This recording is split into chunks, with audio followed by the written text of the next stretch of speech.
because of the knowledge economy. We need to remain an independent power because finally the world will respect a country which stands up for itself, which has its own well-defined interests, which is able to articulate them. So how do you maintain your independence in a very polarized world where there are strong debates and high passions? At the same time, how do you work with other countries?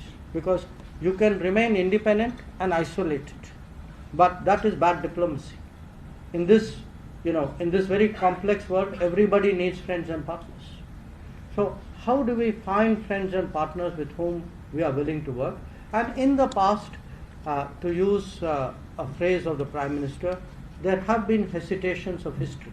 We were reluctant to work with countries. The obvious example is the US, even though there were a lot of shared interests.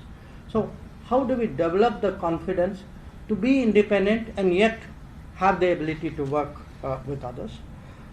Then of course there is the issue of, to my mind, of how do we project our culture more strongly, because projecting our heritage and culture today is essential in a world where a large part of the contestation is a battle of ideas.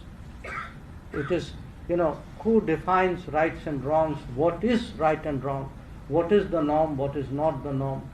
These are today increasingly big issues in the global debates.